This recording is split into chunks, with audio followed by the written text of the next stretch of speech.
Good evening, everyone. It is great to have you all join in for GDSC PCC's first Android Joint session, conducted by facilitator Sahil Shirodkar and Android mentor Amit Mungare. Hope you all have a great session, and please do not hesitate to ask your doubts at any point of time. Please do tell your friends to join in as soon as possible since we are getting started now. And without a further ado, I will let Sahil take over now to get the session started. Yeah. So, hello guys. I hope you all are excited to learn Kotlin today. So, I'm going to cover all the Kotlin basics, the fundamentals, and the basic of OOPS today. And then Amit will continue with the Android layouts and the front end part of Android. I hope all of you guys have started solving the track. You guys can just comment on the chat, those who all have started solving the track. Yeah. So let's keep the session a little bit interactive. So we'll get to know what you guys have understood and where you guys have been. Yeah. Those who have started solving the track can just comment where you guys are now, which unit we have reached.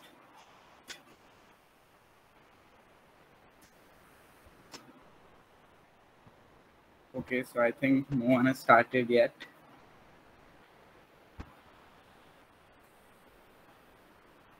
Okay, so no worries. So let's start with the Kotlin now. After today's session, you guys can go and solve the first two units. I'm going to cover unit 1. Amit will cover unit 2. So after that, you can just plan your app ideas and you can just think how you will go forward with that. So let's just start with Kotlin. Yes. So what is Kotlin? So Kotlin is a modern programming language which was first introduced in 2011, and then the official stable release was in 2016. So Kotlin is object-oriented programming language, plus it's also a functional programming language. We will learn about this as we move forward. It is statically typed that you can use. We generally use Kotlin for Android app development, but you can also use it for web backend. Then it's open source. You can contribute to the Kotlin on the Apache 12. Yeah. So yeah, let's just know about Kotlin evolution. So it was first developed by JetBrains. It has been around since 2011, but the stable release was announced in 2016. After that, in 2017, Kotlin was the official, Google made Kotlin as an official language for Android app development. Then Kotlin is the best part about Kotlin that it is fully compatible with Java. So what used to happen that earlier before Kotlin, all these apps, right, which we use, whether it be Zomato, whether it be Uber, or Ola or Swiggy, so they all their code were in Java. So when they need to shift from Java to Kotlin, if it was not compatible with Java, then they have to shift all the code. They have to write all the code with Kotlin again. So that was a big headache. So, but when Kotlin is compatible with Java, then they can just start writing the new code, which they are like starting from 2017 into Kotlin, and they can because Kotlin code compiles into Java bytecode, so they don't have to change the Java code into Kotlin code again. Yeah. So let's start with the simple, the practical aspects. So we are using the Kotlin playground here. Uh, this stream is little bit lagging. I'll just close my. Yeah. So we are starting with, we are using the Kotlin playground today, where I'll show you all the Kotlin codes, how we use loops, how we use all the Kotlin main concepts. You can use this to just brush up your Kotlin skills. Yeah. So let's just use this code now. Okay. Or else I'll write here.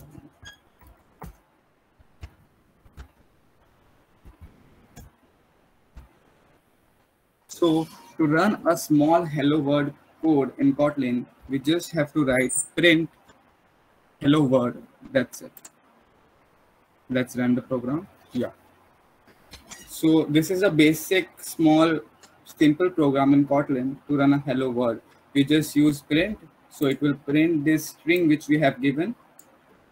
If we want to, so that after printing a string, it should go to the next line, then we use, let's just write one more, let's just print something more. Let's just print hello world. Now you can see that both the strings are print on the same line, right? So when we'll write print ln here, so what ln does is that it goes to the next printing this string. So when you will print the first string, that is hello world, after that it will go to the next line here, and then it will print this string. So this is a simple Kotlin program. And again, so you guys can see that we have written fun main here. So what is fun here? This is a function. So whenever we write a function in Kotlin, we use fun keyword with it. So yeah, so we have write fun main, open braces, just the code which we want to write, and we have closed the braces. That's it. Yeah. So let's move forward. Yeah. So let's see the basic syntax in Kotlin. So one of the main things why I love Kotlin is its mutability. So a good programming practice says that a variable, when we declare a variable in Kotlin or in any language, it should change its value less often and preferably not at all. So most of you guys, when you use Java or C++ or any other language, you guys can see that there is an option for final keyword, right? So what does that final keyword does is it changes the, it makes a variable final that you cannot change the value it further. But in Kotlin, it's much more robust, so that I'll let you know how it's much more robust. So let's just again go to the playground. So let me tell you how we declare a variable in Kotlin. So what we do, where, let's say num int equal to 5. So this is the main syntax how we declare a variable in Kotlin. So to declare a variable, we use where keyword. So where keyword, the variable name, variable type, and then the we initialize it with a value. Yeah. So there is one more thing, that's one more num1 int is equal to 10. So the difference between where and val is when we declare a variable with where, we can change its value further. Like if you are again changing the value here, then we can change its value to from 5 to 6. But when we declare a variable with val, then it's final. You cannot change its value once you have initialized a value to it. So you guys can see here we have initialized a value of 10 here. So we cannot change its value in further. Wait, I'll tell you. So here let's change the value of num1 is equal to 7. Let's see what we get. So we get an error that is val cannot be reassigned. That means once you have assigned a value to a val, you cannot change its value because it's final in nature. Yes.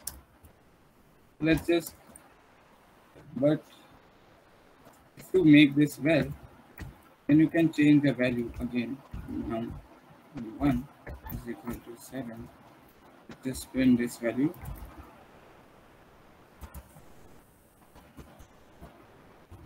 Print $num1.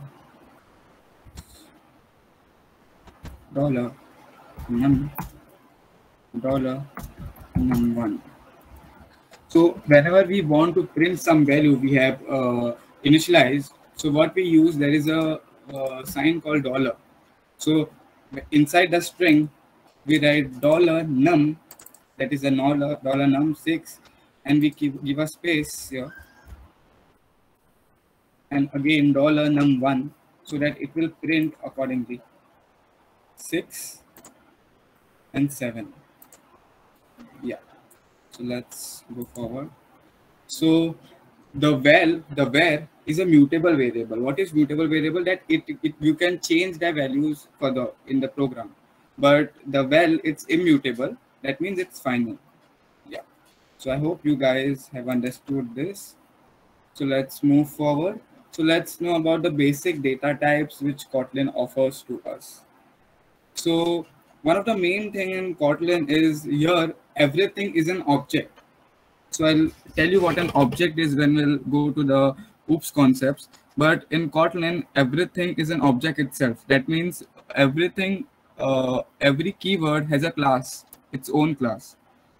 So the basic data types we get in Kotlin B, which is Boolean, which is true.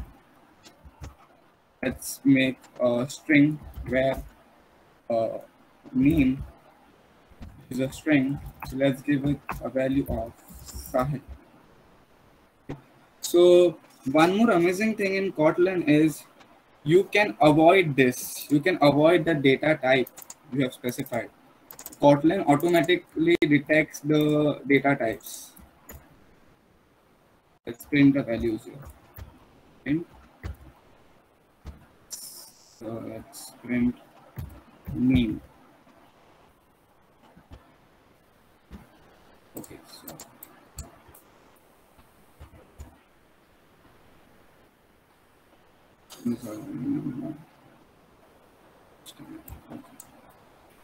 sorry for that. So it will print Sahil. But once you have assigned a value to the variable, you cannot change its data type. You cannot do that name is equal to 5. Okay. Because first you have assigned name as a string, so it automatically makes it the name as a string, then you cannot assign it as an integer. So the error we are getting here is the integer literal does not conform to the expected type string. That means the name is expecting a type string and we are giving it as an integer. Okay, so let's move forward. So what all operations Kotlin offer us? So the first of all, Kotlin offer us all the operation which the REST programming languages gives, the C, C++, Java, mathematical operations, increment and decrement operations, comparison operations, assignment operation, and equality operators. So the mathematical operations, it's what we generally use, that is addition, subtraction, multiplication, division, modulus. The increment operator is when you increment a variable and a decrement a variable. Then the comparison operator, whether it be less than, equal to, greater than, equal to. Yeah. Then assignment operator, that when you assign a value to something. So that you can see here that we are assigning 5 here to a num. So this is an assignment operator. So then the equality operator. So we'll see all these operators when we'll go to the condition statements, the loops. Yeah. So let's move forward. Functions. So to define a function, as I told you, we use fun keyword. So let's do something with functions. Okay. So let's write a code.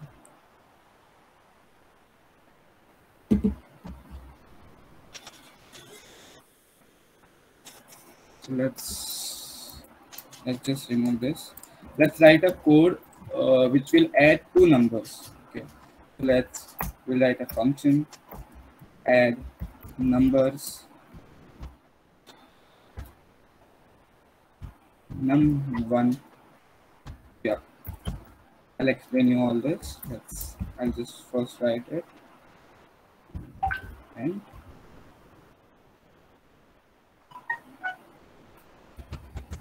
int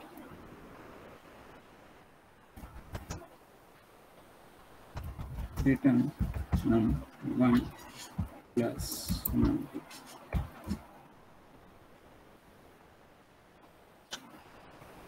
Okay. So then let's just declare a variable x is equal to 5.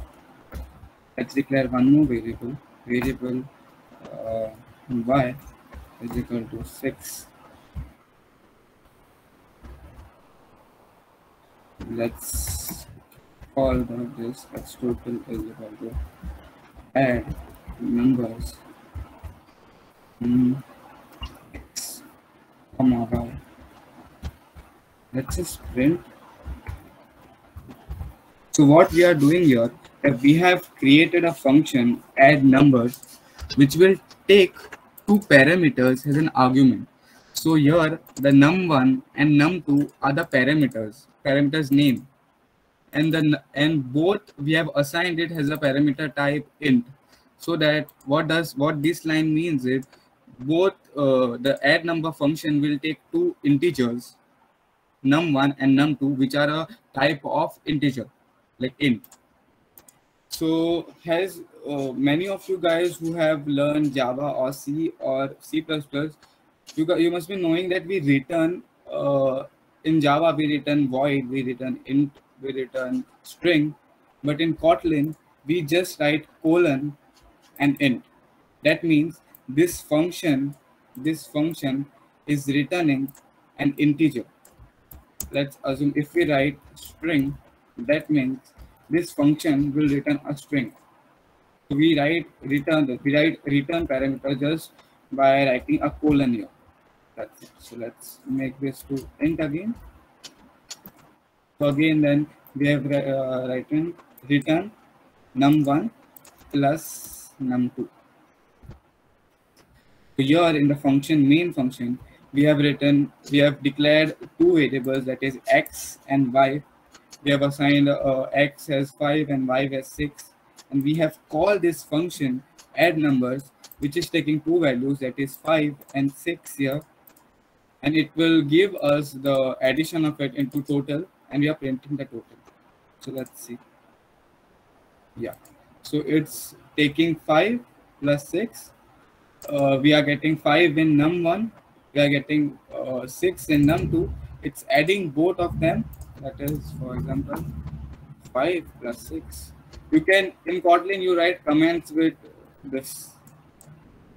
Okay, so what it's giving 5 plus 11, it's returning 11, and we are getting here as 11, and it's printing 11.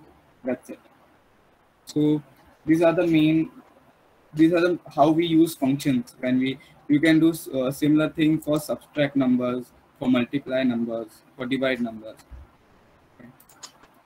So yeah, so we have covered functions now. So you guys saw functions, right? So now let's see compact functions. So as Kotlin is known to reduce its boilerplate code. So what we do generally, I'll just show you one screenshot for you. We get to know. So the main thing why we use Kotlin, why Kotlin is preferred than Java, you guys can see here in Java, this 20 lines code is there that we have created a class person. We have declared its properties. We have there are 3-4 functions. We have made getters, get name, setters, set name. But in Kotlin, all of this can be done in one simple line. How amazing is that? A simple data class person and well named string. Yeah. So this is why we generally prefer Kotlin. So let's again come to compact functions. Yeah. So what we do, this same thing, let's just write this here. So we have here what we are doing, that we are making a function double, which will multiply it is taking a parameter x as an integer, and it is returning an integer, and it will automatically returns, it will multiply the x by 2 and it will return that. Okay, so but even this, see, you can see here that we don't have to write return all the time. It will automatically return if we have made a return type here. But the best thing about Kotlin is you can do this in one line. It's called compact functions, that you are just writing it as a variable, that is function double. You are taking parameter x, you are giving as a data type int, it is returning an int value, plus it is multiplying the x by 2 and it is returning. That's it. So this is called compact functions in Kotlin. Yeah. So let's move forward. Yeah. So now one of the main, again after mutability, but this is one of the main reason why developers, all the Android developers, they prefer Kotlin. Let's see. So yeah. So on the most of the common source of app crashes during runtime is null pointer exception. So what happens that when we generally work on projects, on Android projects, on any project. Hey Sagar, can you mute yourself, please? Sagar, can you mute yourself, please? Kanchan, can you please mute?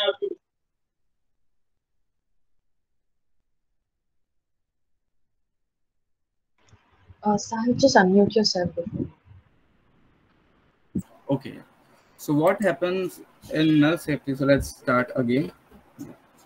So what happens in null safety is when we generally work on projects, like in Android projects or in web projects, when we declare a variable and we want that we'll initialize that variable later in the program, in the project, we'll initialize the variable later, and sometimes we forget to initialize that. So when we use that variable, we get a null pointer exception. The app crashes and we get a null pointer exception. So this happens when we try to assess method or properties of a variable which is null in nature. So in Kotlin, we have to explicitly declare if a variable can be null or not. So what happens generally in Kotlin, there are two types of variable. One is a nullable variable and one is a non-null variable. So let's assume we are declaring a string where str is equal to Sahil. Sorry, where str is equal to string and we are giving it a value Sahil. But what if I want to, I'm not sure that what str value will be, and I want to declare it, I want to initialize it later. So I'm just giving it as a null as of now. Okay. So, but to make an variable null in Kotlin, we have to specially mention that it is a nullable variable. Okay. Let's just run this program. I'll comment this or other.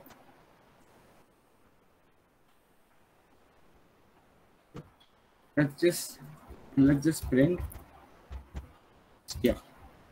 Let's just see what we are getting. We can get that null cannot be a value of a non-null type. So when you declare normally a variable, it's a type of non-null. That means you cannot assign a null to it. So whenever we want to assign any variable a null, or we want to keep that it can contain null later anytime, we just need to write a question mark there. What this question mark means that this variable, this str variable can contain null. It is a nullable type. And when we declare normally, where str1 string is equal to null or Sahil. So what this means that it is a non-null type. That means str1, we cannot assign str1 as a null. Okay, so this is one of the main thing why generally we prefer Kotlin. So let's just do one more thing. Okay, so we have assigned str as null, right?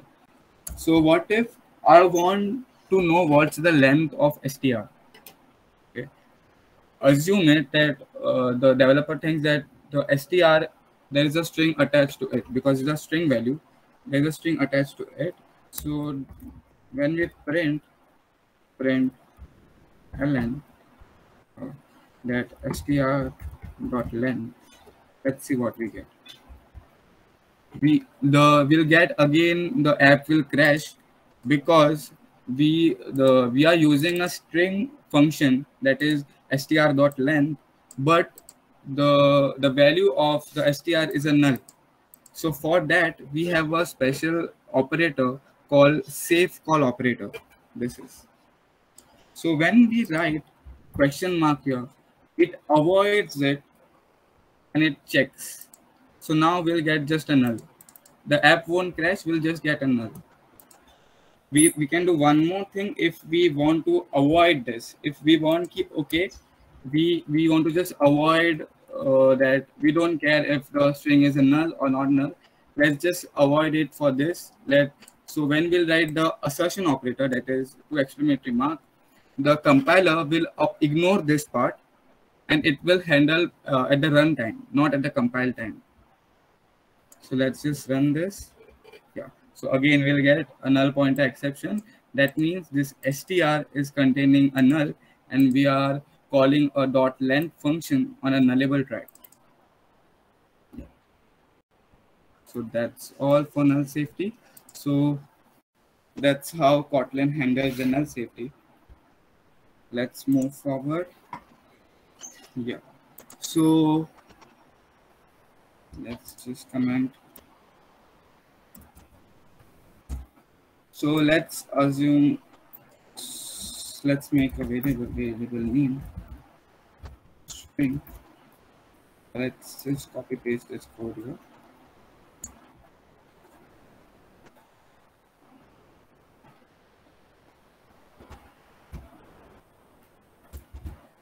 So what we have done here, that we have we have declared a name and we have initialized it with John. So you guys can see here that I have not used a string data type. I have used any data type. What any data type means, that it is a parent class of all data types. What any means that the variable can contain any data type. It can be string, it can be int, it can be boolean, it can be anything. That's what it means. So when we have declared a variable as any and we want to know that what it contains, we don't know that whether it contains an integer, a double, or a character, or a string. So at that time, here we do type checking. Right, to check a type, whether it's which data type it consists. So for that, we just normally use a if condition. If the name is a string, we use is operator here. If the name is a string, we will just print the length of a name. So let's just run this code. Yeah. So you guys can see here we have John contains of 4 length. So that's why it's printing 4. So that's how we do type checking. So let's move to type conversion. Let's again copy this code to make it.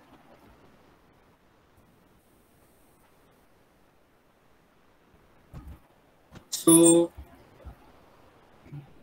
when we want to convert a variable from int to long or into any data type, we cannot convert directly how we do in Java or C++. We have to use the functions which Kotlin provides, that is .to long or to int functions. So when you will print this, print b,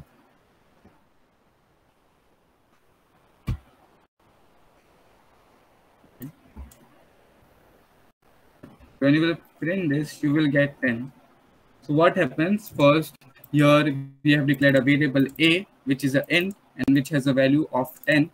And after that, we have created another variable b, which contains a long value. And now we want to use this a value. Let's just use a here and see. Type mismatch. That means that we cannot convert a to b because A is an integer and we cannot use integer.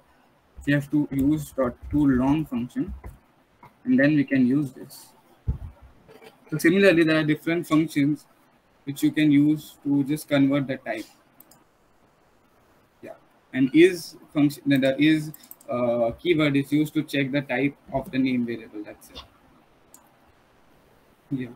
So now we have covered the basic syntax of Kotlin, how you can write, how you declare a variable, basic functions in Kotlin, how you can use functions for different things in Kotlin, all the syntax, null safety operations, type conversions, type checking. So let's move to the conditions. So yeah, so in all the programming language, conditions are the most important thing, because you almost do it everywhere, because conditions are an integral part of flow control in programming languages. So Kotlin provides two condition statements. The first thing is if, and the second is when.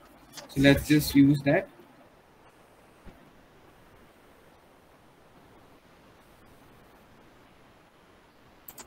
So let's use the same this. So we have declared a variable a here, which is int, which has 10 value. So we will check if, or let's just make it as variable age in and as 20. So if the age is greater than 18, then let's print that student can vote. Else print that student cannot vote. Okay, so let's just run this. So because we have declared age has 20, it will come here, it will check if the age, which is 20, is greater than 18. Yes, that's why it will run this code which is under this brackets, and after that, else if the age was, let's assume 12, and it would have run this code. In the else part, that means students cannot vote. Okay. So this we generally do in all programming language, but the most important part in Kotlin is we can assign a value using if else. That means, let's say we have, let's say we want to assign where y is equal to if if the age is greater than 18,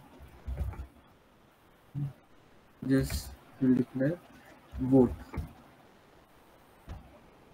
and vote. Else cannot vote.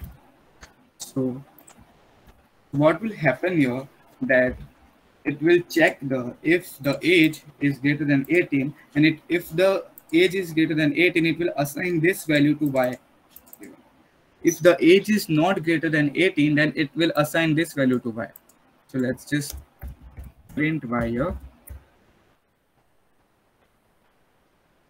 Yeah, so you can see because the age was 12 here, it came under the else section, and that's why it got assigned as cannot vote.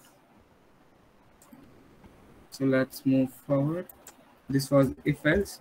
So there is one more thing, and this is when. So when works like a when works similar like a if else, like a switch case, which we use in Java or C++. So what happens? Let's comment this out. Let's make a variable where name, which is a string, is equal to Sahil. It depends when name, if it's Sahil, it will you can just print, just print. We can directly do this.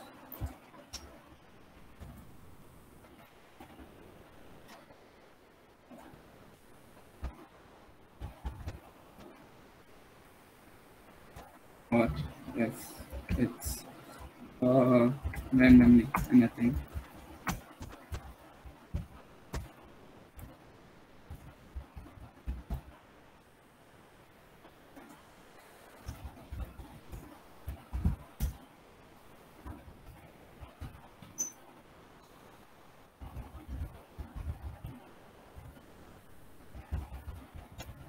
Yeah.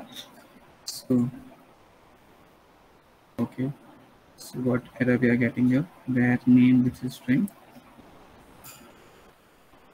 Okay, sorry. We have used two same variable name 2 times. That's why it was giving the error. So yeah. So you guys can see here what when does it takes a variable and it will just check multiple times if there are many cases, like in if else. If there are 2 or 3 cases, we use if else. If there are multiple cases, like more than 10 cases, we generally use when, that it takes the name.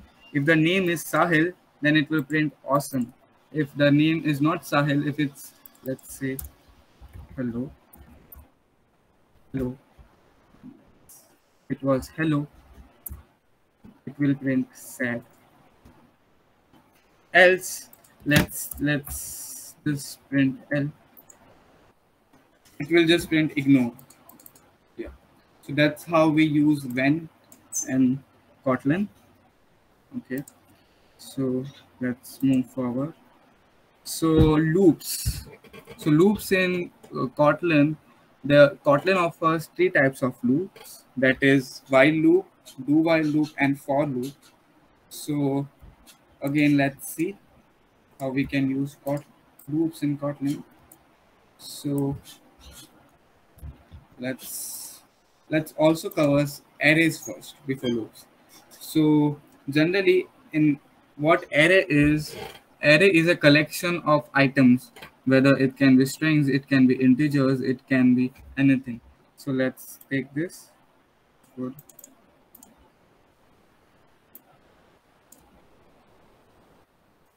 Let's comment it.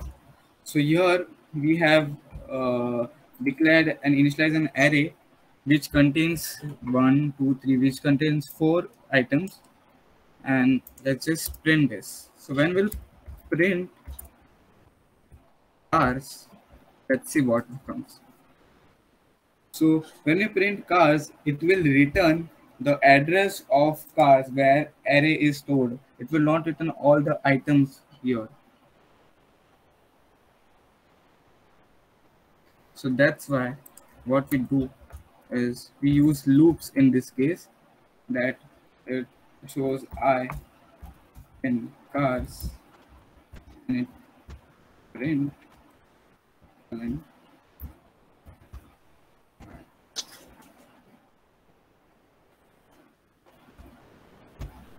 Yeah, because we are printing cars here, so that's why it was printing. So what it does, we use for loop like this in Kotlin, that it goes to each of the item and it prints it 1, then 2, then 3, then 4. And if we ignore this, if we don't write ln, or we just write space, this will be okay. Sorry. Let's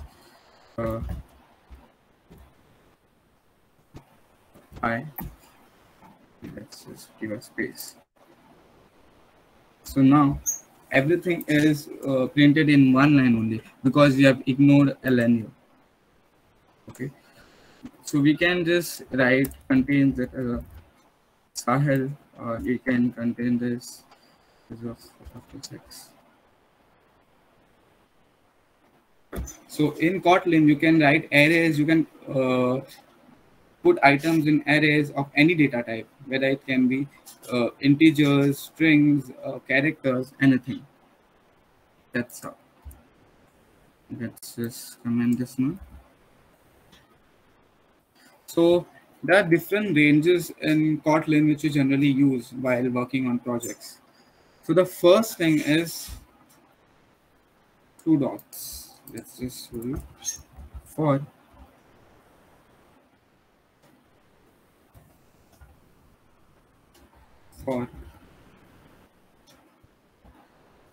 just comment this. So yeah. So when we write I in 1.5, what it does, it prints from 1. Let's just give a space to it. Space. What it does, it prints values from 1 to 5. If we write here from 1.10, it will print values from 1 to 10, like that. So this is a normal range which we use in Kotlin. The second 10 is until. Okay. We use the same thing. Here you can see, if we write 1 to 10, here until 10, it will print until 10. It will not print 10 here.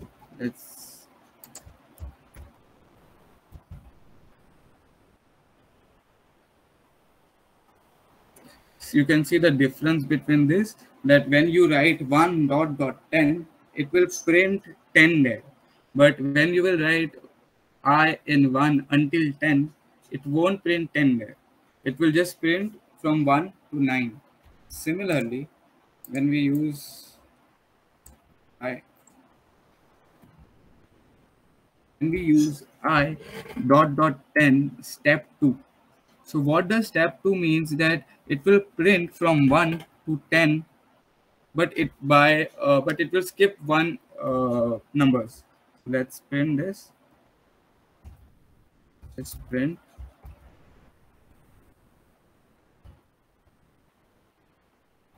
I space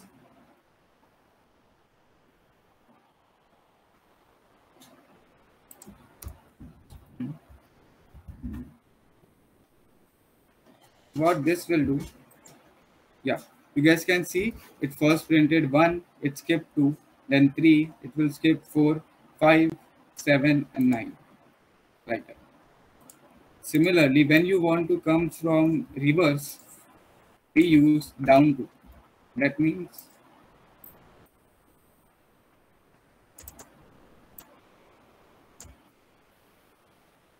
when we want to come in reverse, we use down to.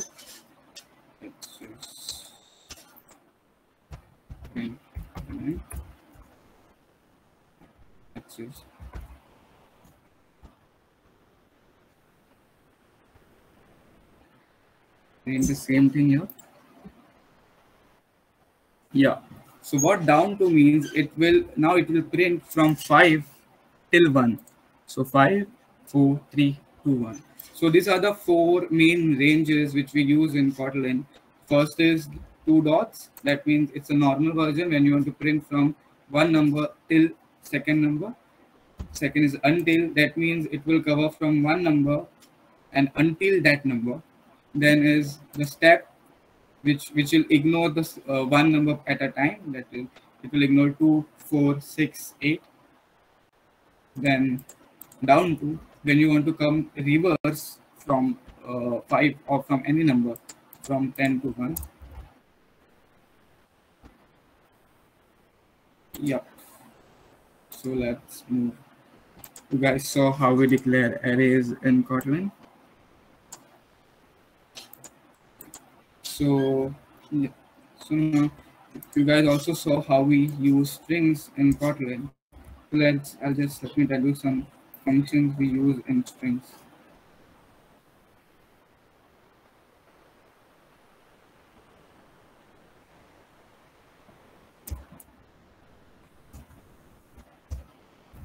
Let me just copy the same.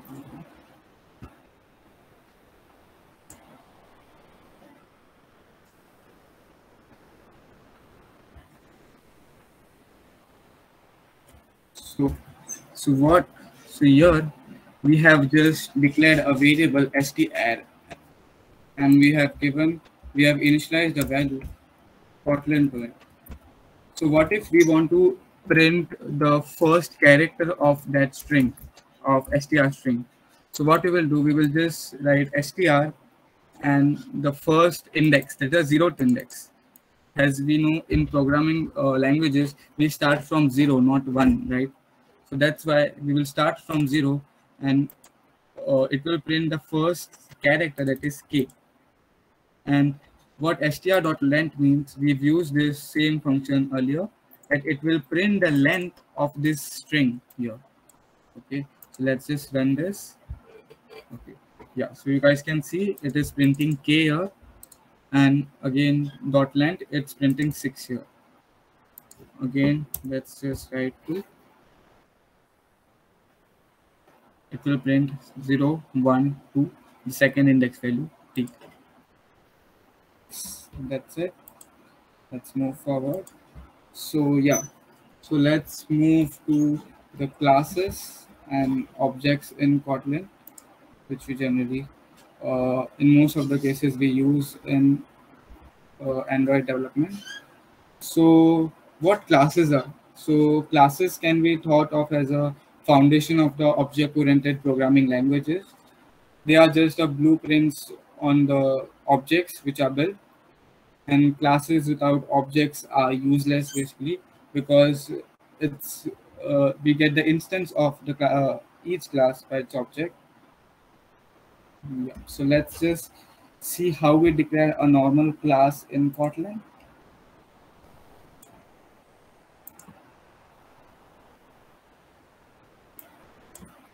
And this. So what we do, let's just create class person. So we declare a normal class in Kotlin by a simple class keyword, class person. That's it. And then you can just write, you can just call this person class where p, which is p is equal to person. This is how we have called the object of person here, where p person, the object name and the class name. This will normally run. This will not do anything. This will normally run because we have not assigning anything to it. But let's just now let's just give a constructor to a Kotlin class. Let's just give a name, where name, which is a string. This is a property in Kotlin, and let's call a constructor name string and its declaration. So this is a normal boilerplate in every language. We call a class, we give its properties, we give it properties, we have its constructor, and then we use the functions, the member functions. But we can reduce this code into just one line code. I'll tell you how. So when we declare a constructor like this, it's called as explicit constructor, that we are using a constructor keyword and we are using it separately to make a constructor and to assign a value to it. But we can just simply do this by just writing here name string. This will do the same work what it was doing earlier. That's it. It will do the same work, and the code part which we write in the constructor, we write it in the init block. So earlier when we used to write the code part in this constructor,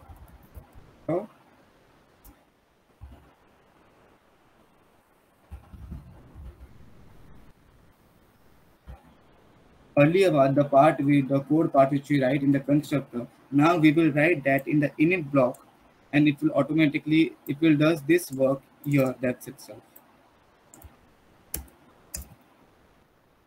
Let's just take one more thing. Let's just take a string as a constructor, and let's just assign that value to this.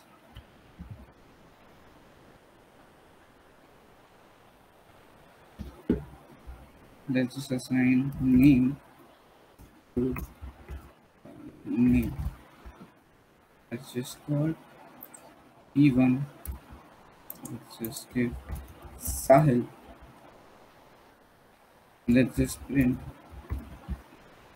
E1.name.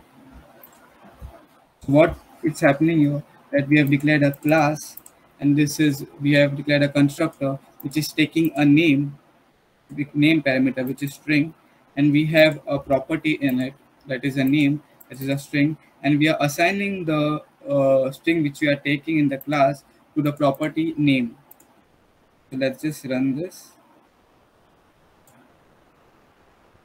Yeah, so you guys can see here what's happening, that we have given a string to this class person. This Sahil is going here, and then it's going in the init block, and it's giving this Sahil to the name here.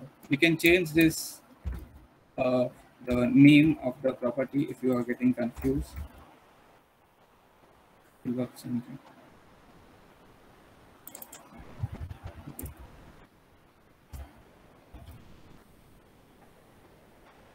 Yeah.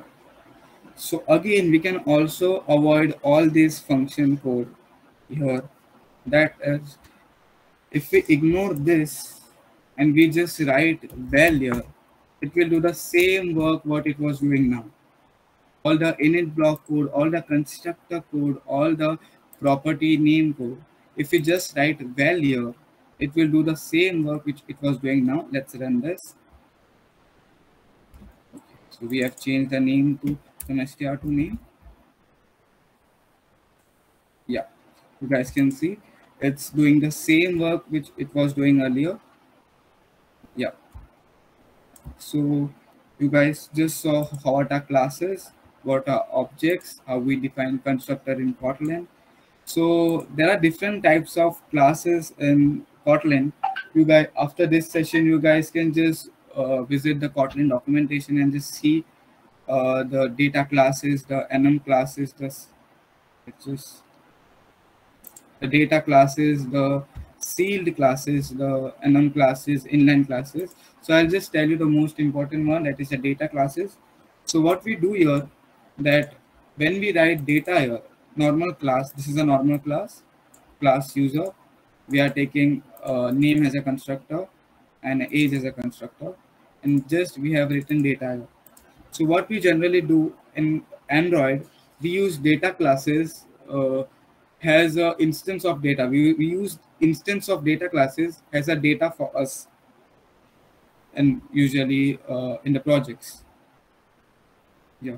So after the session, you guys can just visit the Kotlin documentation. You guys, there are a few more keywords which you can take a look in the control flow, in the return jumps, the basic syntaxes little bit, the seal classes, the nested and inner classes. Yeah. So that's it. So after that, now the visibility modifier. So now you have learned classes, you have learned objects, you have learned the constructors. So visibility, what visibility classes, visibility modifiers are usually in Kotlin, all classes are default by public. That means anyone can access any classes that in the whole project.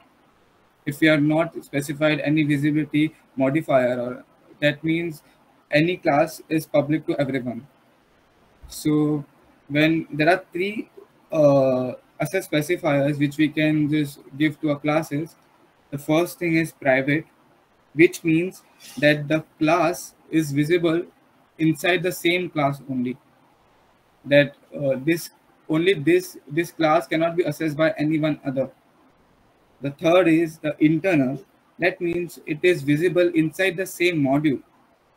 A module means a project structure in Android.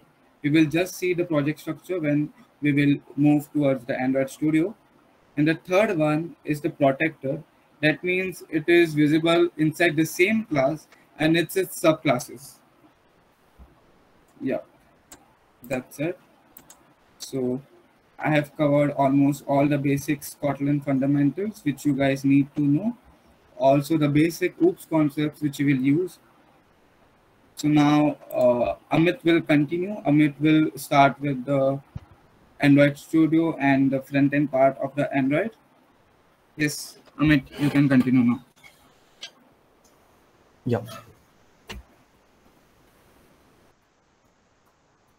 Sahil, can you stop sharing your screen? Yeah.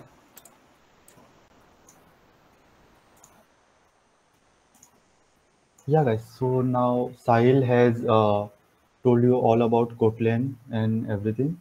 So now we will start with Android. Okay. So for Android, to make apps in Android, we need Android Studio. Like any app, if you want to make, then we need to have a need to do all our apps on Android Studio. So let's move on directly to Android Studio and like start making our project. So to make any app, we need to first make a project. So to make a new project, so we need to go under Files, New, and just click on this arrow and a new project. So you all will get this interface. So firstly, we'll select empty activity and click on next. Over here, you can specify the names of your app. So imagine my name of my app is hello. So I'll get some name. Okay. Now over here, this is the package name, and over here, this is the path where your app will be stored, the file, and this is like the language, which language we are going to use. So we can make our Android apps in two languages. One is Java and one is Kotlin. So for now, we will be making our apps in Kotlin, and over here, the minimum SDK version we can specify. So for now, I'm going with the default Lollipop version, and we can click on finish. And so this is the new project. So when you're making of your first project, right, it will take some time and there will be this Gradle is going on. So wait, let the Gradle build finish, and then you can start with making your application. Over here, you can see it is loading. So for some time, it might take some time. Yeah. And by that time, I'll show you like these are all the files. So in files, you can like make new project and all these things. Then open, so you can open all your previous projects. Just a minute. Yeah. Over here, for now, it is showing nothing to show, but it will take some time and load. Yeah. So it will show you all your projects like on your PC, which are there over here, like this feature. So you can open any of your project. And over here, recent projects and all these things, the settings, if you want to do any changes in settings. And then edit, view, and all these things are there. This is the path where your application is stored. And over here, at this corner, your project. So over here, you can see like open files, and also there are two views. So project view and Android view. So every time we select, it is an Android view. In Android view, basically, there is manifest. Okay. So if you open manifest, this is the manifest file. So why we need manifest file? So the need of manifest file is mostly for like your app icon is stored. So the icon which we see of our applications, right? That icon is stored over here. Okay, actually it is not stored. We specify the icon over here. Yeah, and the label. So the name of our app, and then the rounded and all other labels. Then the theme and this part, right? Over here, this is our main activity. So basically, first I'll tell you about these two things. Yeah, so this is our main activity where we will be doing all the things over here. So in this piece of code, right, we need to specify this. So and when in the main activity, right, in the main activity, if we write this thing, so this is basically like which activity will run first. So over here, if we specify it in the main activity, then our main activity will run first. So for now, we have only one activity. Otherwise, there will be more this thing like activity 2, activity 3. So in the manifest, all these things are stored. Then when we come to Java and then this path over here, this is our main activity. So in the main activity, basically we write our main code, like all the where like Sahil told you all about Kotlin, right? So over here, all the Kotlin code will be done. Later on, under resources and under resources drawables, over here we stored all our images and all. Inside drawables, all our images are stored. And then the layouts. In layouts, basically like this is where we will be making our front end part. Okay, so I'll tell you about this later. Inside, then after that there are colors. So here all we keep all the colors which you are going to use. Then the strings, the thing, and all the things. Below this, there is the Gradle build. So in Gradle build, we specify a Kotlin version and the dependencies and all these things. And there are two Gradle builds. So one is project and one is model. So in the other one, we keep all our plugins. Plugins, these are like we require these plugins, and then the dependencies and all are stored over here. Okay. So let's come to this part. So like we see the front end, right, of any application. So how that front end is built. So the front end is built basically in your activity main or the XML file. For now, our XML file name is activity main. So over here, these are all the buttons and all things we can use. Firstly, like if I tell you, there is the code path. So this is the code written for our front end, which is in XML. And these are three ways in which we can view our XML file.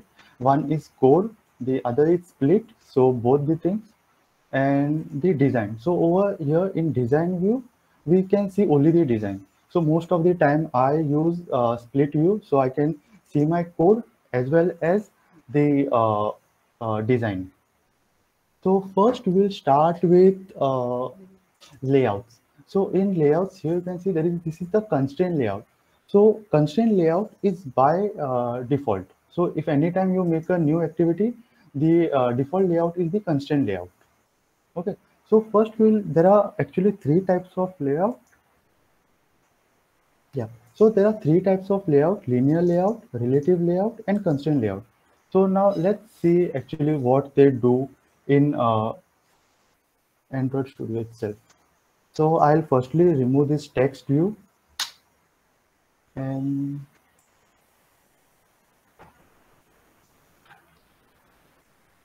give it a linear layout. So in linear layout, right, if we take buttons, okay, let me say if I'm okay, I'll be in code. So button width will be rep parent and rep content. I'll tell you guys everything like what is match parent, what is rep content, what are all these buttons. Okay, so first I will tell you guys what is linear layout. And let's put some text in a button. So let's say Amit 1. Then let's give some text size. PPP.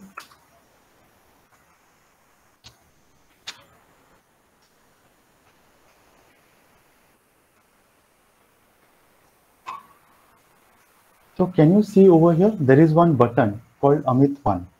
So we can make multiple buttons by copying the code.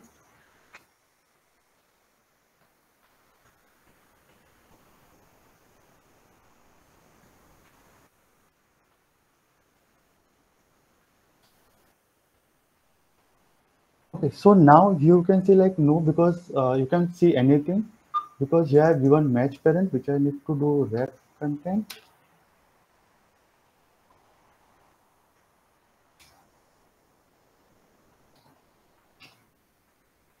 So over here you can see all these three buttons, right? And they are one after the other. And assume if I do the orientation is basically like, will your things will be displayed in vertical or horizontal. So in vertical, they are displayed one below the other. So in linear layout, basically, you can store everything one below the other, like a list. Okay, so this is basically linear layout. And in relative layout, so if I take a relative layout over here, now you can see only one button, and that is only amid two button. So where all the other buttons went? So all the other buttons are lying on one above the other. Assume I give some margin to this. So I'll tell you guys what is margin, what is padding. So we'll come to that later. So 20 dp, or let's take it some 40 dp. So can you see? So from top, it has I have given a top margin of 40 dp. That is why it came down. For this, similarly for this one, margin top 100 dp. So can you see? So we can't just put all the buttons one below the other. We need to give them like some margin or padding. Assume like I give a margin left.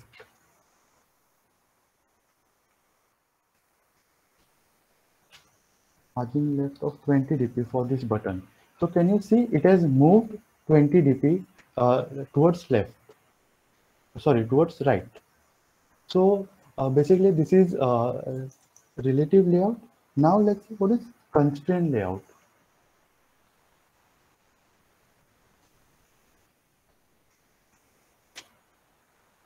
So in constraint layout, like, just a minute. Yeah. So in constraint layout, basically you need to specify the constraints. Now, what are these constraints? So let me remove these two buttons. For now, we don't need them. So you can see there is an error on this button, which is showing red. This error is because we have not given the constraint to this. So constraints are basically, you must tell where is the left attached to, where is the right attached to. So for here, like we can give the constraint like this.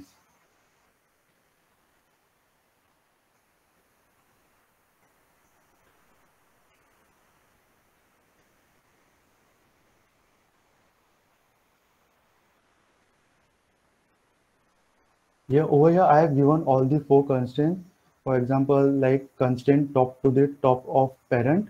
So this is my parent basically. This all four are my parents. This all four are my parents. Okay. And over here I have given top. The button top of my button is to the top of the parent. The right is right, and the bottom is bottom, and even the left is to the left. So now for left and right, we can even use start and end. We can use both of them, any one. Okay.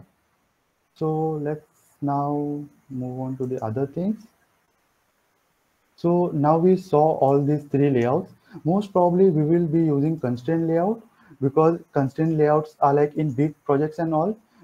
We can manage them very easily. Like overlapping doesn't occurs over here. So mostly we will be using constraint layout every time. So let's now see the next part. So all the views. So what all views are available in Android Studio? So over here, like I'll remove this view, the button view I'll remove for now. So this is the text view. So over here we can, like Android Studio have this feature of drag and drop. So we can just select and drag on a screen. So it will automatically come on a screen, and let's give some constraints. Okay. So we can even give only two constraints, like the left and the top constraints we can give. And then the error will go. So over here, let's give some text size of PDP. So over here, we can like specify the text view is basically, we can write any text like hello and any message which you want to print. Okay, so this is the text view. Then even we have the button. So button is basically, Yeah, button is basically like if you want to click and do something, some activity or perform some action, then you can use the button view. Even there is a image view. So if you want to put any image into your app, so you can select the image over here. For now, I have this image, so I'm selecting this image and clicking on OK. So basically, this image will be shown. So we can give the constraint to this, and this will be used. So let's give some constraint to this one also. Now over here, while giving constraints, I'm giving constraint like this left of the button constraint is given to the left of the parent. Okay, and now I'm giving my buttons constraint, top constraint to the bottom of my text view. So now this both won't overlap each other. Once the text view is displayed, after that only the button will be displayed below. Then there is recycler view and all this. Over here, there are many things. So you all can explore all these things like the password, email, phone number. Like you can just drag and drop and just try out yourself once. So the session is over. And then all image view, then views, then this is the progress bar, then this search view. You all can just go through all this. Then there are all the layouts. Okay, so over here now we saw only 3 layouts, but there are many other layouts like the frame layout, table layout. Most of the time we don't use this layout. Only the main layout we use is the constraint layout. And these are all the other things which you all can explore. Even maps is there, so you can directly download the map view over here, and you all can just drag and drop. So you all can see the entire map of world.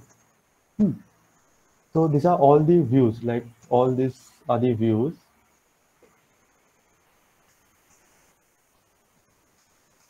So now let's see what is this layout width, layout height, layout margin.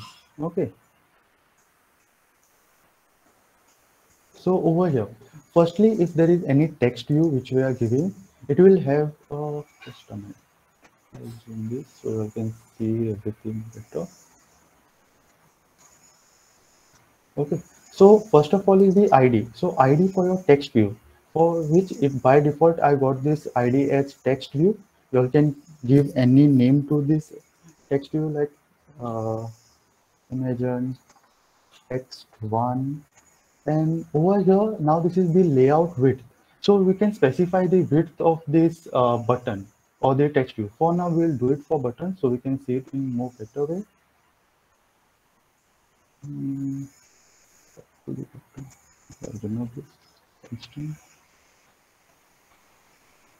Wait, let me delete all these things. Okay, I'll take a new button itself.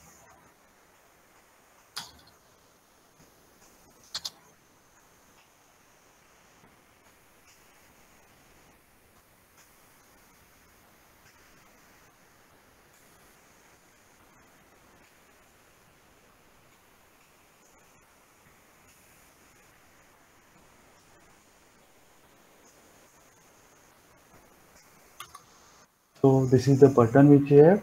Let's give some constraints to it. Okay, so we have given 2 constraints. So the ID is the unique ID for every button. Then layout width. So we can specify 2 things by default we get is wrap content. Wrap content is basically it will take the space of the content which is there inside your button. So wrap content, and even there is match parent. So match parent is like it will take the entire space of your screen, of your phone screen. So if you specify match parent, then it will take the entire space. Over here, like if you give even the height also match parent. It is the button is taking your entire screen of your phone. Okay, so some cases like we need this match parent. So even we can do this like we can give 20 dp. And even the okay, let's give it more 70 dp and 70 dp. So okay, let's give it a little bit more. So according to the our needs, we can give the width and the height. So we will give this also as 170 dp. So as we need, we can give the width and the height. And then this is the text. So the text inside a button. So assume we give blue. So you can see the text is displayed. Now let's say we want to increase the size of our text. So we can use this text size. Let's take it as 20 dp. And if we want to give some color,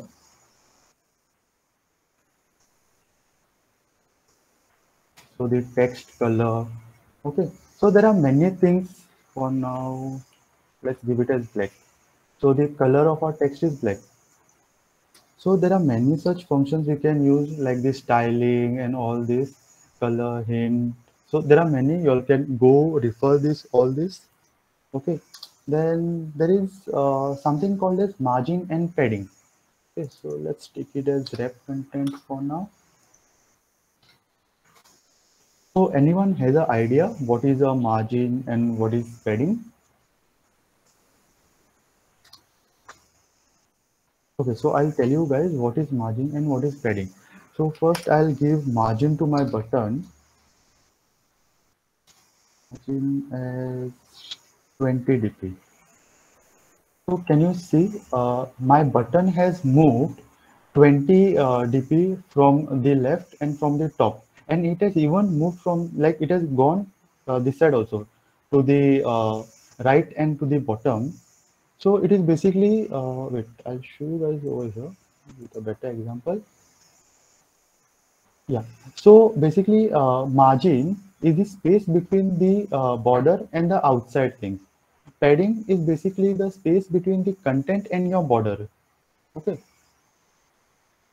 so this is the space between the button and the outside thing, like anything can be there. Okay, so let's make this text color. Let's remove this text color for now.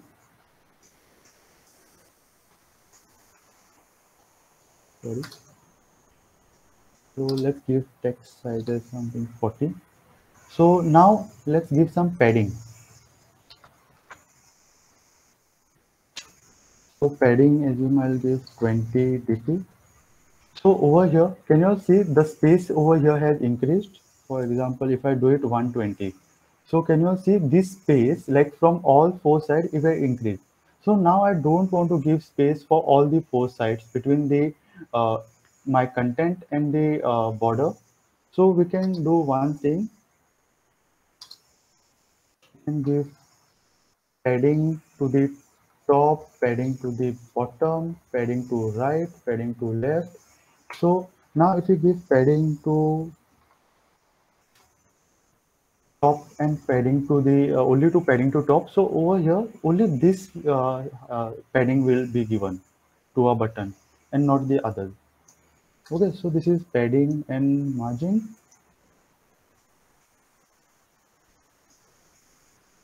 So over here, now what is a list view? So a list view, if you want to display some data, like if you want to display which all languages are there, like Android, Java, Python, and any languages. Okay, so basically you all can make a list view of this, like a list. Okay, so this list view can even be a customized list view, like you can put images, then you can put all the names, and you can put a, this is a checkbox over here. So you all can make list views, normal list views, like only with the names or only with numbers, or there are is an option like you can make customized list view. So with list view, we even have recycler view. So recycler view is also same as list view, but there is a major difference over here. So for look wise, it is the same. Like we can specify the content over here, or we can make a customized recycler view, like by putting an image, name, the date, and all these things. So the major difference between list view and a recycler view is basically that this is a cell. Okay, so over here, this Android. So this Android is taking this entire space, right? So this is basically a cell or a view. So in a list view, if there are 100 names, so 100 different views will be created. But in a recycler view, it is not the same. only that many views will be created that are visible on your screen, and others won't be created. So if you have 100 names and only 10 are visible on your screen, so only 10 views will be created. And when you scroll, that time the previous view will be reused, and only the content in that view is changed. Okay, not everything. Like we don't create an entire new view, only we change the content inside the view and we reuse that view. So it is a recycler view. Over here, basically, like in recycler view, if we have some 1,000 names or names in lakhs, so creating a new view for each and every text or a name, like a lot of memory is used. But in recycler view, we are creating only 10 views and we are reusing it. So the major difference over here is that uh, basically our memory is saved, and a lot of memory is saved over here. Okay, so now I've made a basic app using recycler view. So for now, I will just show you guys like how I have made it. Okay. Mm. So over here, I have used this recycler view. So by going over here, can you all see this recycler view? You all can just drag and drop. Okay. So this code has come. So you all can just specify this code by giving an ID and all the things and make a recycler view. Okay. And this recycler view also, so over here you all can see item 0, item 1, item 2. So all these are the items which will be displaying. And over here, I have made a card view. Basically, card view is nothing, but it is as a card. Inside that card, you can show different things. Like over here, I have showed, so this is my entire card view, right? Inside this card view, I have shown a text. So I can show multiple text inside this card view. For example, I'll show you guys. So I'm creating another text. So always you must give our IDs different. There must be a unique ID. And okay, so this is a linear layout, right? This is a card view, so it follows like a relative layout. So I think you can give orientation horizontal. It is not getting displayed. So let's see this thing later. For now, I'll show you guys. Okay, so this card view is nothing but you all can just display your data inside this card view. For now, we are displaying just a text, which is name, and the ID for this is name, and this ID is unique. Okay, and I have given height, weight, rep content, and the text is name just to display. The color over here, which I've given this color, and margin I have given to the left and the top, and this is the text size. So it's showing the text size. So now can you see over here, there is this curve is there. So for my card view, I've given a card radius. Okay, so this card radius will give a cornering, like it will make it little bit looking good, like there will be some radius given over here. If I remove the corner radius, it will be shown like this. So you can do this customization using this card view. Over here, this is the background color, and same the margin, the width, the height, and even some elevation I have given. So elevation is nothing but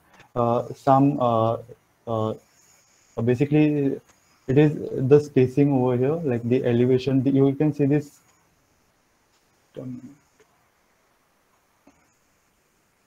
This dark gray thing, right? That is the elevation basically.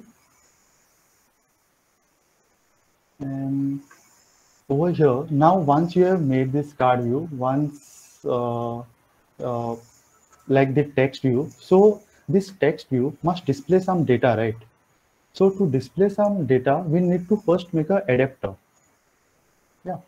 So over here, this is my recycler adapter which I have created, which is extended by a recycler view adapter.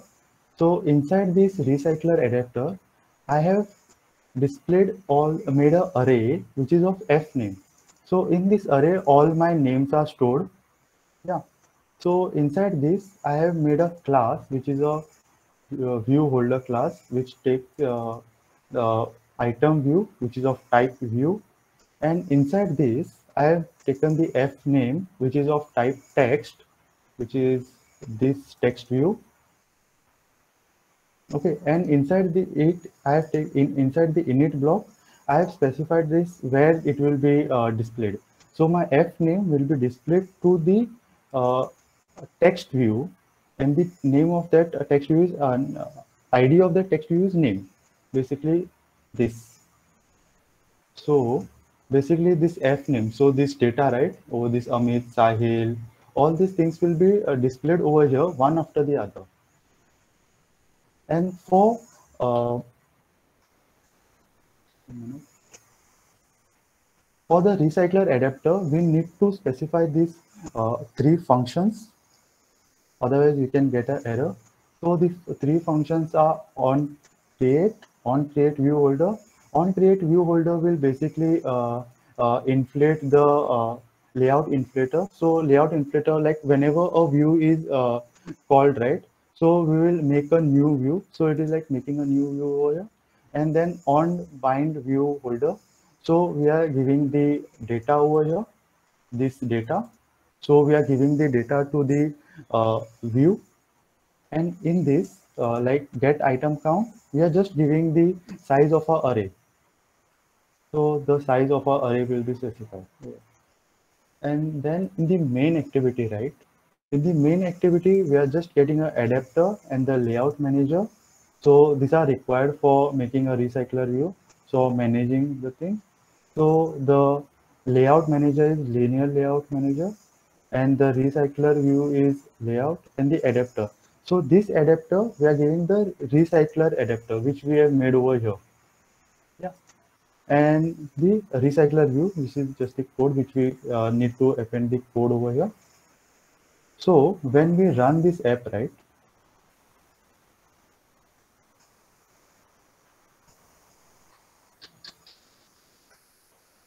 So over here, like in Android Studio, we can select a phone, whichever phone. So I am running it on my personal phone. So this is my personal phone, and these are the emulators which I have. So if you all don't want to run your apps on your personal phone, then you can use the emulators. Okay. So the app is running. So over here, first it is like Gradle build is running. So to run your app, it will take some time.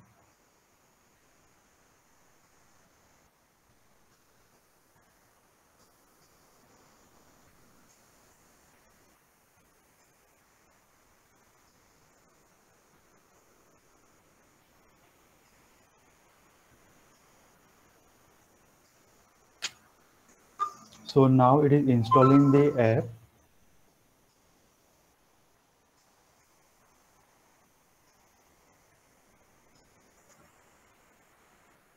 So can you all see, this is the recycler view which have been created, and in this all the data has been displayed. It is this data. So Amit, Sahil, and this is, by the way, this is my personal phone. You all won't be getting this view on your computer. You all, if you all have connected Android Studio and phone, then only you all will be getting to view it on your phone. I will be sending you all a video how to like connect your phone with Android Studio. Okay. So this is the data which is being displayed, all the this array, complete array. Yeah. So this was basically about the recycler view. So now let's make a roller dice app by using all the basic functions.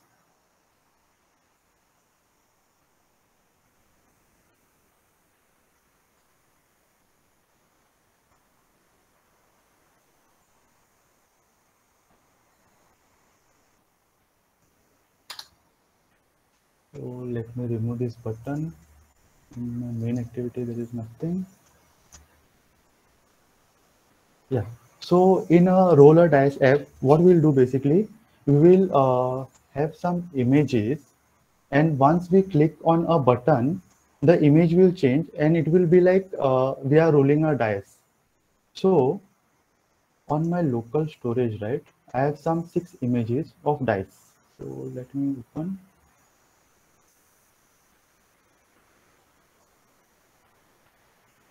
Yeah, so I have these 6 images.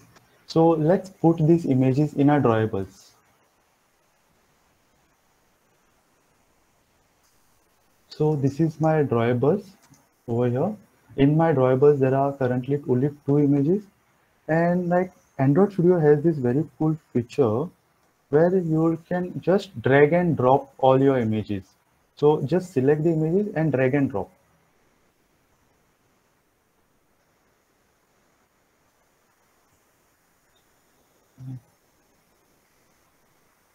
Just a minute, I'll try it once again.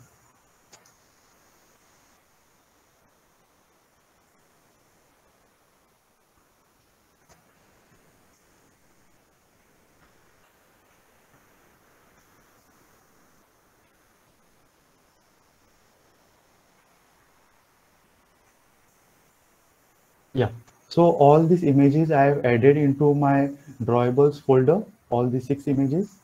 And basically you all won't get this pop-up as I have Git with my Android Studio connected.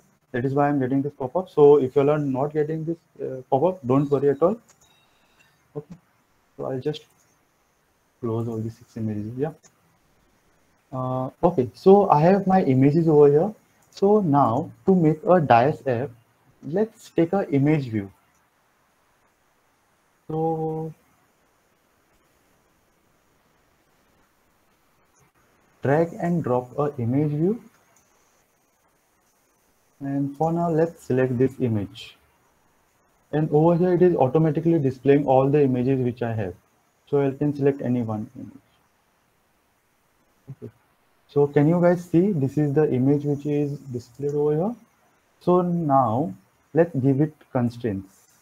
All the 4 constraints, or only 2 constraints if we give, like the top and the left, or the right or the bottom. Any 2 constraints are important. So I have given my constraints. Now let's take a button. So let's take a button while doing coding. So button,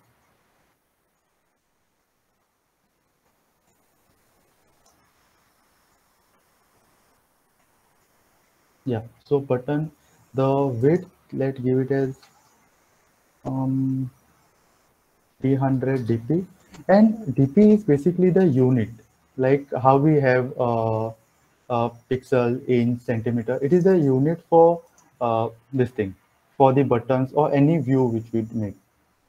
Okay. Then 300 is, I think, a lot more bigger. Let's give it only 200 or 150.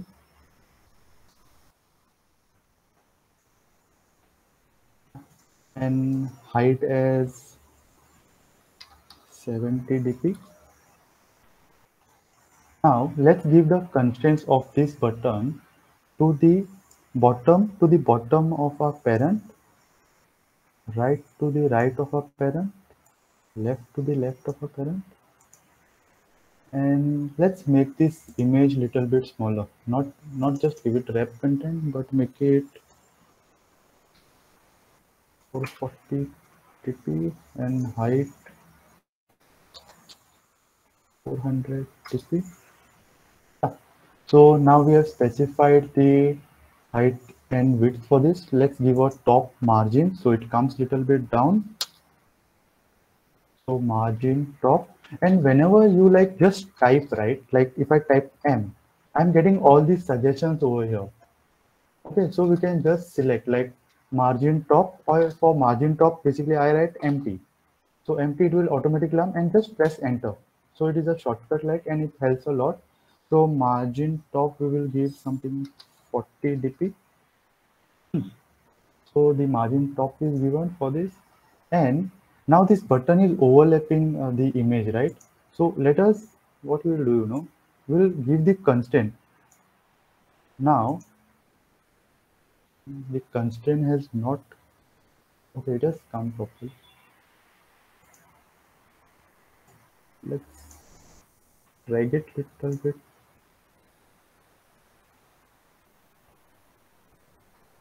The constraint is top to the bottom of image view 2.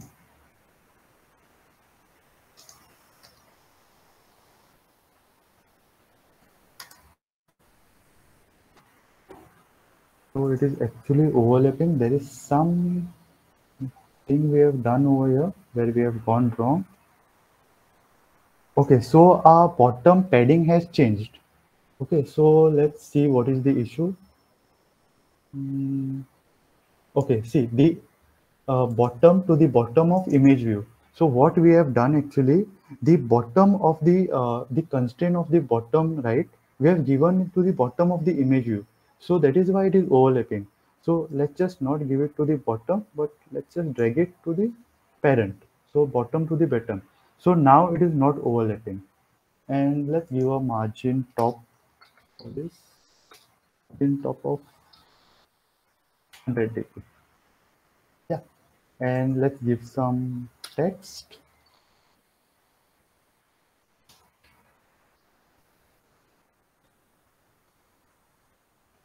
Let's increase the text size.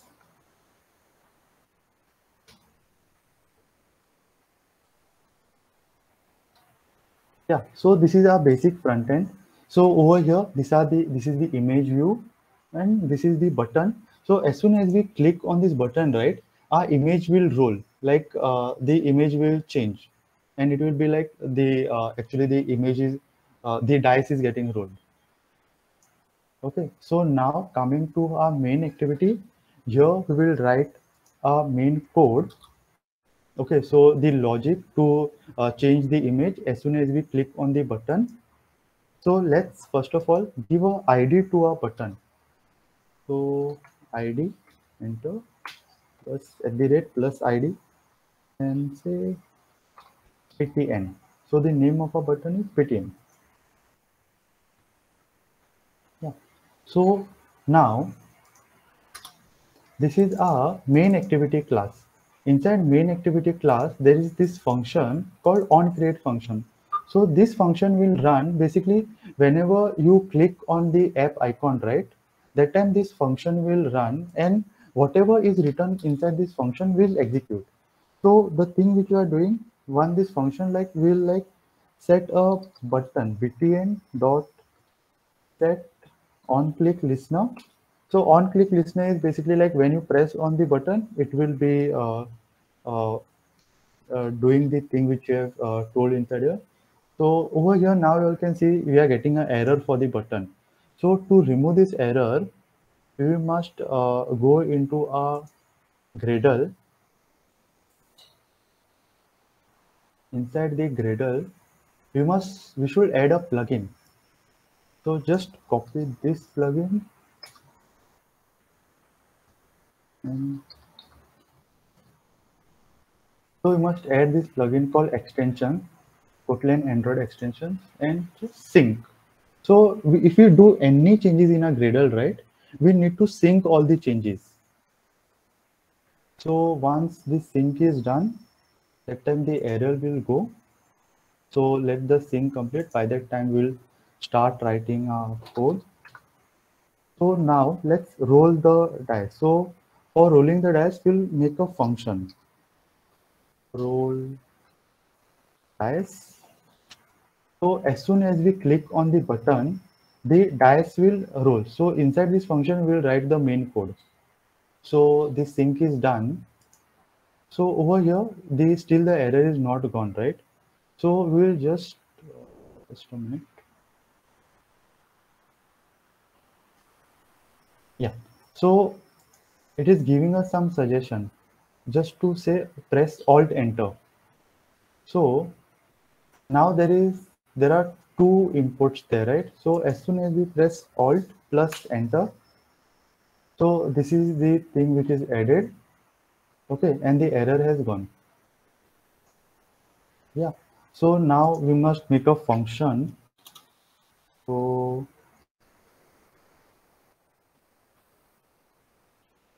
private Fun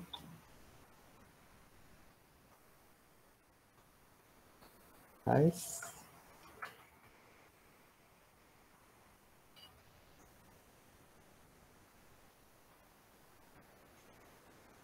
Okay, sorry. I created a function within a function. So you must create a new function outside of our onCreate function. So our onCreate function is ending over here. So below this, we need to create a new function, which is the roll dice function. So now you can see the error has gone. So inside this, we'll get a random number. So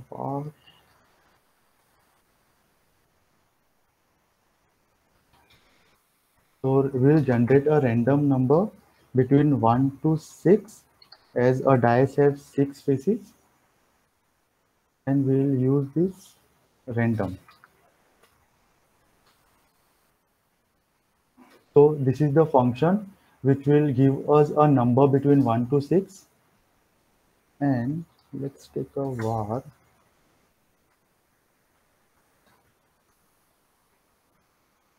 image dice, which is of type int.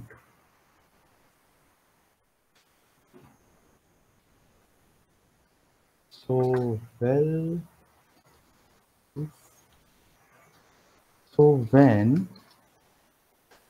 a random number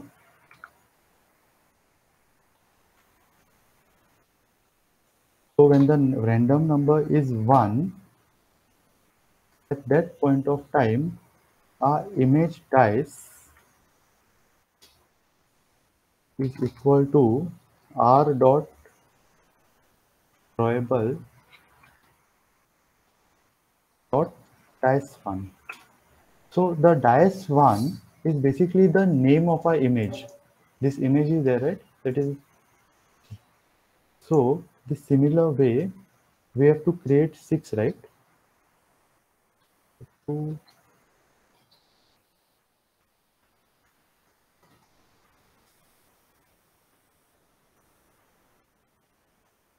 let's take 5, and the last one we'll take it as else.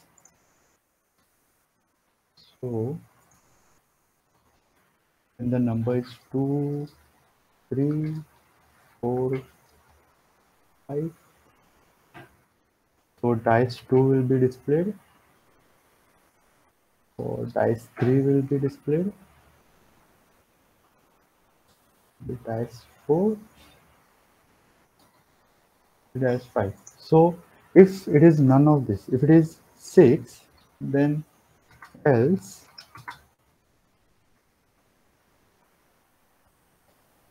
image dice is equal to r dot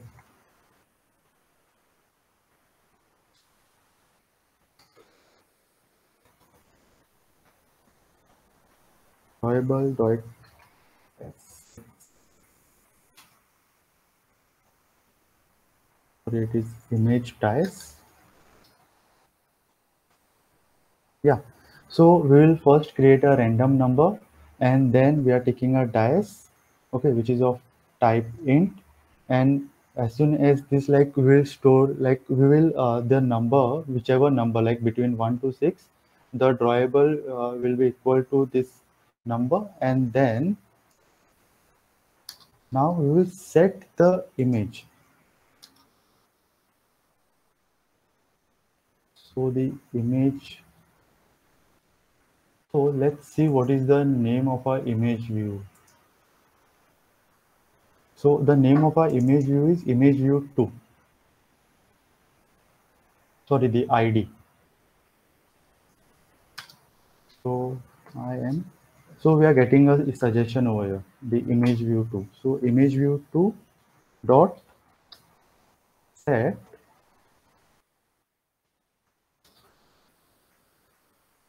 image resource, and the image resource is image dice. Okay. So over here we are setting the image to our image view image view. So as soon as now we'll click on this button, the image will get changed and it will be any random image between 1 to 6. So let's try running our app if it is working.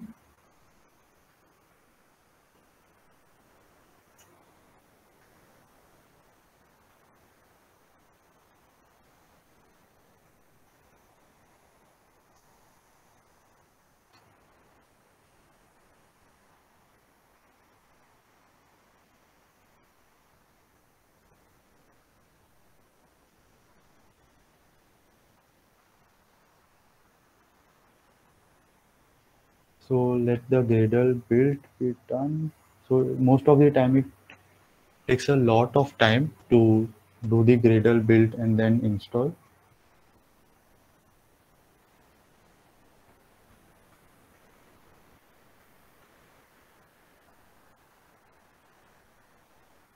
So by that time, let's see what are toasts. Here our app runs. Let's see what are toasts. So you all might have seen like at the bottom corner, you all get some like this message like, hey, the battery is low or any message. So these messages are called toast basically. And to make this toast right, so let's write a function for this one. So let's put a toast in our app. Okay. So to make such toast, we need to, so as soon as we click on a button, right? So first the dice will be rolled and then we will be putting a toast in that. So,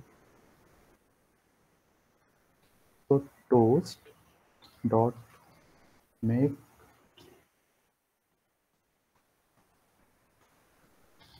text. So toast dot make text. So this will make a toast. This comma. So inside the toast, we need to put the message.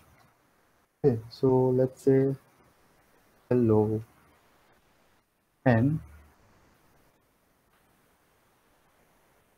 a minute.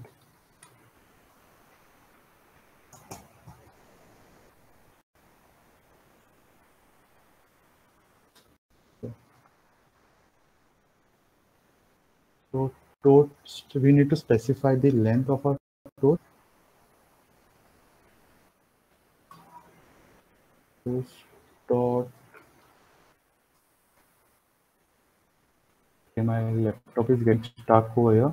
So the length. So how much time the toast must be displayed on our this thing? We need to specify that, right? So we can make it long or short. So long it will be displayed for a long period of time. Short it will be displayed for a short period of time. So let's take it as short and dot show.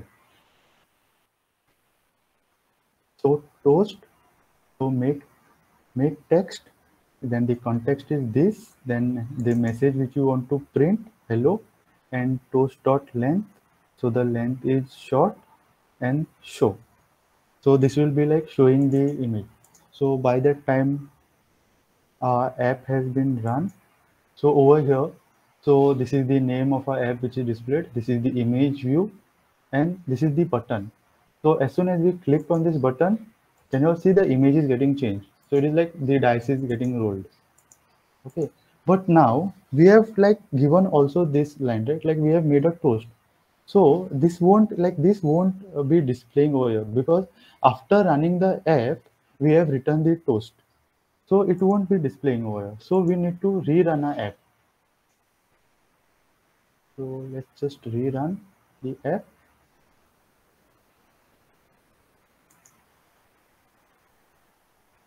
So second time when you're running, it must not take much time.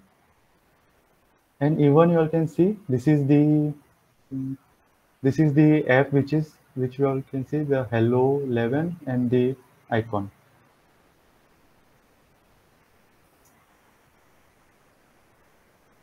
So it will take some time.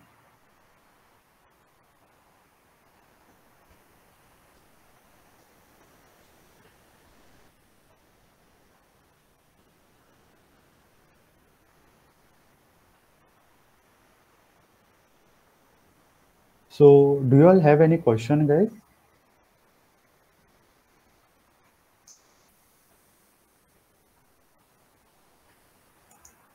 Yeah, so our app has run.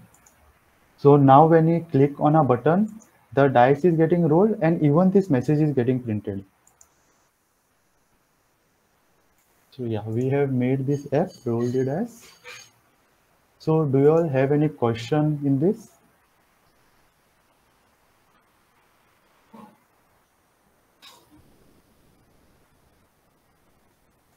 Yeah guys, do you all have any question? So we are done with our today's session over here. So if you all have any questions or any doubts, you can just ask.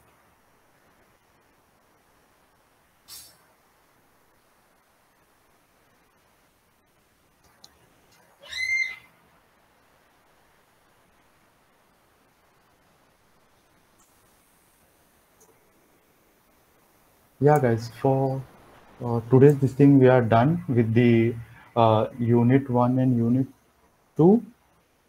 So yeah, Kanchan Sahil. Yeah.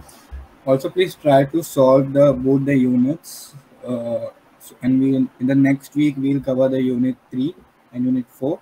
And if you are getting any errors or any doubts, you can reach out to me or Amit anytime. Yeah, and mostly like trying on your own will help you guys a lot because uh, once you all try, you all will learn and you all will like there will be many errors which you all will getting. So don't worry about the errors at the start. You get errors and you learn through that errors. So just Sahil, can you just show the path because like where exactly which unit on Android the this thing website, Android developers website. Just a minute.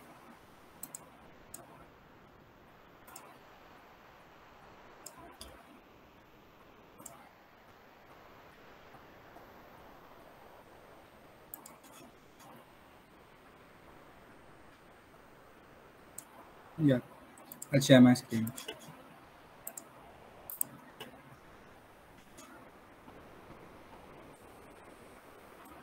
So yeah, so we have covered both the units today. Unit 1, that is the basics of Kotlin. Yeah, I'm audible. And unit 2, that is the basics of layout, the cycler view, and everything. We have covered the how to take input, how to all the components, buttons, text views, and everything, and the list view, recycler view, image, and everything. So now in the next session, we will cover the navigation component and the navigation part, activities, uh, architecture, and view model.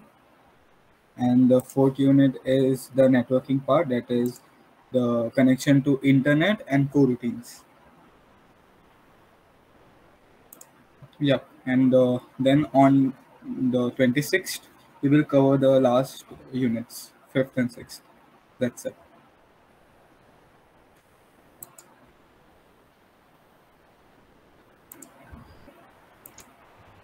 Uh, okay, guys.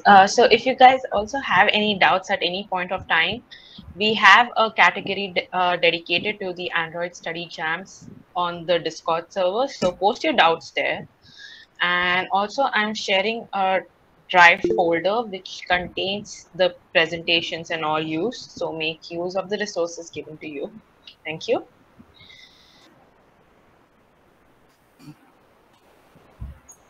Yeah.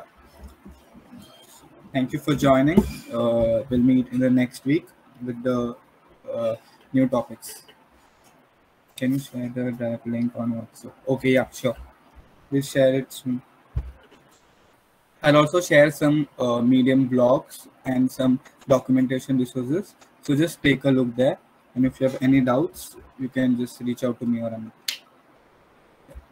Thank you. Thank you for attending, everyone. Yeah, thank you guys.